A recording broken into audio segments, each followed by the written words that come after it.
Hi friends, welcome to மூன்று முடிச்சு promo. இன்றைக்கி நம்ம மூன்று முடிச்சு சீரியலில் என்ன விறுவிறுப்பான விஷயம் அப்படின்னு பார்த்தீங்கன்னா, ரஞ்சித்தோட ஃபோன் சுந்தரவல்லி கையில் சிக்குனதுமே நம்ம சுந்தரவல்லி என்ன பண்ண போகிறாங்க அப்படின்னு சொல்லிட்டு தாங்க இந்த வீடியோவில் பார்க்க போகிறோம். இப்போ என்ன நடந்துகிட்ருக்கு அப்படின்னு பார்த்தீங்கன்னா, எல்லார் தலையிலையுமே இடி விழுந்த மாதிரி ஆயிடுச்சு. அருணாச்சலையா ஜெயிலுக்குள்ளே போனது. ஏன்னா இந்த வீட்டுக்கே ஒரு ஆணிவேர் அருணாச்சலையா தான். அப்படி இருக்கும்போது இப்படி நடந்ததுனால யாராலுமே ஏற்றுக்கொள்ளவே முடியல. அதில் முக்கியமாக பாதிக்கப்பட்டது சுந்தரவல்லி தான். சுந்தரவல்லிக்கு தூக்கமே இல்லை. தூக்கமே இல்லாமல் என்ன பண்ணுறது ஏது பண்ணுறதுன்னு தெரியாமல் அழுதுகிட்டே நடந்துக்கிட்டே இருக்காங்க. அப்போ தான் இந்த ரஞ்சித் கீழே, ஏன்னா ஃபோன் தொலைஞ்சு போயிடுச்சு இல்லையா. ஃபோன் யார் கையில் சிக்கினாலும் மிகப்பெரிய ஆபத்துன்னு சொல்லிட்டு அவனுக்கு நல்லாவே தெரியும். அந்த பொண்ணை தரன்னு இழுத்துட்டு போய் அந்த ஒரு இடத்துல அடைச்சி போட்டான்ல, அங்கே போய் பார்ப்போம், அங்கே இன்னும் ஃபோன் கடந்தாலும் கிடக்கும் அப்படின்னு சொல்லிட்டு இவன் தேடி போயிட்டுருக்கான் இருட்டில். சுந்தரவல்லி மேலே இருந்து கீழே பார்த்தா இவன் எதையோ திருன்னு திருட்டு பையன் மாதிரி தேடிட்டு போகிறத சுந்தரவல்லி பார்த்துடுறாங்க. இவன் என்ன தேடிட்டு போகிறான், என்னாச்சு மாப்பிள்ளைக்கு அப்படின்ற மாதிரி யோசிக்க ஆரம்பிக்கவுமே ஏதோ தப்பாக இருக்கே அப்படின்ற மாதிரி சுந்தரவல்லிக்கு கிளியராக புரிய வருது. ஏதோ ரொம்ப தப்பாக இருக்குது அப்படின்ற மாதிரி புரிஞ்சுக்கிட்ட சுந்தரவல்லி என்ன பண்ணுறாங்க அப்படின்னு பார்த்தீங்கன்னா, இதை இப்படியே விட்டு வைக்கக்கூடாதுன்னு சொல்லிட்டு கீழே போகிறாங்க. கீழே போயிட்டு என்ன மாப்பிள்ளை தேடுறீங்க, இந்த டைமில் என்னாச்சு, மணி 1 தூங்காமல் என்ன பண்ணுறீங்கன்னு கேட்க, இல்லை ஆண்டி ஒரு மாதிரியாக இருந்துச்சு, அதனால தான் வாக்கிங் போக வந்தேன் அப்படின்ற மாதிரி ரொம்பவே பதட்டமாக சொல்லவுமே சுந்தரவல்லி அந்த பதட்டத்தை நோட் பண்ணிடுறாங்க. இல்லையே தப்பாக இருக்கே அப்படின்ற மாதிரி சுந்தரவல்லிக்கு நல்லாவே தெரிய வருது.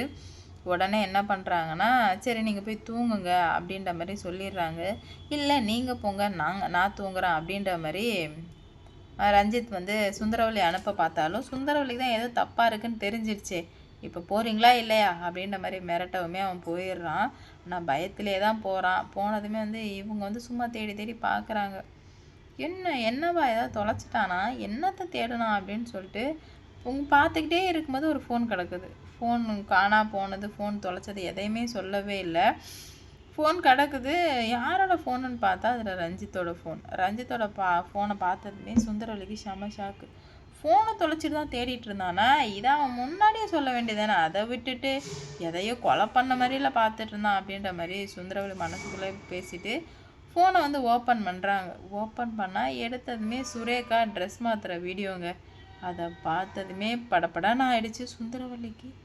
என்னடா இது, நம்ம பொண்ணு ட்ரெஸ் மாற்றுறது இவன் ஃபோனில் இருக்குதே அப்படின்னு சொல்லிட்டு குழப்பத்தோடையே அவங்களுக்கு ஒன்றுமே புரியல. என்ன நடக்குது போகுதுன்னு சொல்லிட்டு எதுவுமே புரியாமல் என்னவா இருக்கும் அப்படின்ற மாதிரி நிறைய யோசித்து பார்க்குறாங்க. என்னடா இது இப்படி பண்ணுறானேன்னு சொல்லிட்டு பார்த்தா அப்போ தான் அவன் எல்லாரோட வீடியோவும் பார்க்குற உண்மை தெரிய வருது. தெரிய வந்ததுமே இவனை இப்படியே விடக்கூடாது அப்படின்னு சொல்லிட்டு இப்போ போகிறாங்க சுந்தரவல்லி. போனதுமே காலையில் ஆகுது. சுத்தமாக அவங்களுக்கு தூக்கமே வரல. தூக்கமே வராமல் இப்படி ஒரு தப்பானவனுக்காக நம்ம பொண்ணை கொடுக்க போகிறோம். அது மட்டும் இல்லாமல் அன்னைக்கே நந்தினி அடித்தாலே அவனை, நம்ம தானே அவளை புரிஞ்சிக்கல அப்படின்னு சொல்லிட்டு இப்போ தாங்க நந்தினி மேலே ஒரு அன்பே வருது சுந்தரவல்லிக்கு. எவ்வளோ பெரிய தப்பு பண்ணிட்டோம் நம்ம பிள்ளைக்காக அவள் அடிச்சிருக்கான், அது கூட புரியாமல் நம்ம இவ்வளோ பெரிய முட்டாளாக இருந்துட்டோம் அப்படின்னு சொல்லிட்டு சுந்தரவல்லிக்கு புரிய வருது. உடனே ரஞ்சித் கிட்டே போயிட்டு உங்கள் ஃபோன் எங்கள் மாப்பிள்ளை அப்படின்ற மாதிரி கேட்க, ஃபோனா அப்படின்ற மாதிரி தடுமாறவுமே உடனே ஃபோனை உள்ளே இருக்கு போய் எடுத்துருவாங்கன்னு சொல்ல, இல்லை ஆண்டி ஃபோனை காணோம், அதனால தான் தேடிட்டு இருந்தேன். எப்படி காணாடிச்சிங்க, சரி அது போனால் போகட்டும், நம்ம அதை விட்டுடலாம், ஒரு புது ஃபோன் வாங்கிக்கலாம் அப்படின்ற மாதிரி சொல்ல, அதெல்லாம் முடியாது, புது ஃபோன்லாம் வாங்கக்கூடாது அப்படின்ற மாதிரி சொல்லுவோமே. ஏமாப்பில் புது ஃபோன் வாங்கிக்கோங்க, உங்களுக்கு நான் கிஃப்டாக பெரிய ஐஃபோனு 5 லட்சத்துக்கு வாங்கி தரேன் அப்படின்ற மாதிரி சொல்கிறாங்க. அப்போ தான் இல்லை எனக்கு அந்த ஃபோன் தான் வேணும்னு சொல்ல, ஏன் அதில் படம் பார்க்கவா அப்படின்ற மாதிரி சுந்தரவல்லி கேட்குறாங்க. வாட் என்ன பேசுகிறீங்க ஆண்டி அப்படின்ற மாதிரி கேட்க, ஏன்டா நல்லவ மாரி நடித்து இப்படி ஏமாத்திட்டல, என் குடும்பத்தானா நீ இவ்வளோ மோசமாக ஏமாத்துவன்னு சொல்லிட்டு நான் கனவுல கூட நினச்சதே இல்லை, இதுக்கு நீ ரொம்ப வருத்தப்பட போகிற அப்படின்ற மாதிரி சொல்கிறாங்க. இல்லை ஆண்டி, எல்லா ஆண்டி என்னை மன்னிச்சிருங்க ஆண்டி, இதுக்கு மேலே இந்த மாதிரிலாம் பண்ண மாட்டா ஆண்டி அப்படின்ற மாதிரி சொல்ல, இதுக்கு மேலே பண்ணா என்ன பண்ணலனா என்ன, அதான் நீ இவ்வளோ தப்பு பண்ணிட்டியே அப்படின்ற மாதிரி சொல்ல, இல்லை ஆண்டி அப்படின்ற மாதிரி நல்லா ஒழட்டிகிட்டு இருக்கவுமே உடனே செருப்பை கழட்டி அடித்து உன்னெல்லாம் நான் அடிக்கக்கூடாது. உடனே நந்தினியை கூப்பிட்றாங்க. நந்தினின்னு கூப்பிட்றாங்க. நந்தினி வர்றாங்க. சொல்லுங்கம்மா அப்படின்ற மாதிரி சொல்ல, உன் காலில் கிடக்கிற செருப்பை கழட்டி இவனை அடி அப்படின்ற மாதிரி சொல்லவுமே, என்னம்மா சொல்கிறீங்க அப்படின்ற மாதிரி கேட்க, ஆமாம் நான் சொல்கிறேன்னே செய் அப்படின்ற மாதிரி சொல்லவுமே, என்ன பண்ணுறது ஏது பண்ணுறேன்னு சொல்லிட்டு சுத்தமாக புரியல. என்னடா இது இப்படி சொல்கிறாங்களே அப்படின்னு சொல்லிட்டு ரொம்பவே குழப்பத்தோட, இல்லை நான் அதெல்லாம் பண்ண மாட்டேன் அப்படின்ற மாதிரி சொல்ல, பண்ணுறியா இல்லையா அப்படின்னு சொல்லிட்டு ரொம்பவே கோபத்தோடு பேசிகிட்டு இருக்காங்க. அப்போ தான் எல்லாருமே வந்துடுறாங்க. என்ன சுந்தரவல்லி உன் மருமகளை விட்டு அடிக்க சொல்கிற அப்படின்ற மாதிரி சொல்ல, ஆமாம் என் மருமகள் தான் அடிச்சு ஆகணும். ஏன்னா இவ்வளோ கேவலமான வேலை பார்த்த நீங்கள் என் வீட்டில் இருக்கக்கூடாது.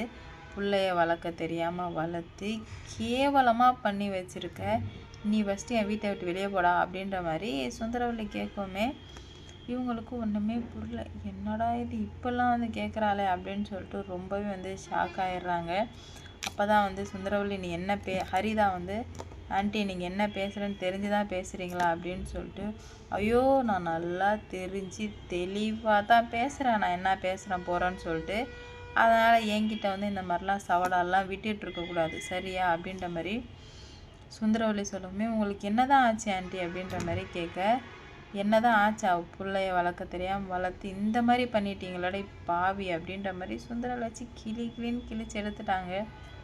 இதனால் அடுத்தடுத்து என்ன நடக்க போகுது, எந்த மாதிரிலாம் கொண்டு போகிறாங்க அப்படின்னு சொல்லிட்டு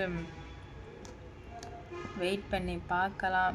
எவ்வளோதான் பிரச்சனை வந்தாலும் சுந்தரவல்லியை அவங்க அண்ணன் குடும்பத்தை விட்டு கொடுத்ததே இல்லை. கடைசியில் தான் பொண்ணோட வீடியோவே பார்க்கவுமே அப்படியே சுந்தரவல்லிக்கு அடி வயிற்றுல நெருப்பு வச்ச மாதிரி ஆயிடுச்சு. ஐயோ இந்தமாரி பண்ணிட்டானே அப்படின்னு சொல்லிட்டு ரொம்ப குழப்பத்தோடு இருந்துகிட்ருக்காங்க சுந்தரவல்லி.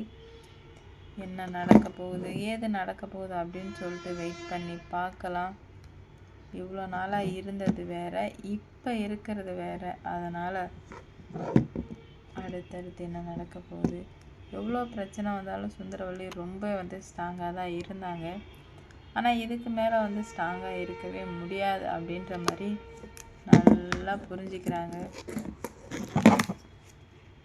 பார்ப்போங்க என்ன நடக்க போகுது ஏது நடக்க போகுது அப்படின்னு சொல்லிட்டு வெயிட் பண்ணி பார்ப்போம். லைக் பண்ணுங்கள், ஷேர் பண்ணுங்கள், மறக்காமல் சப்ஸ்கிரைப் பண்ணிக்கோங்க. சுந்தரவல்லி பண்ண காரியம் யாருக்கெல்லாம் பிடிச்சிருந்ததோ அவங்கெல்லாம் மறக்காமல் கமெண்டில் சொல்லிட்டு போங்க.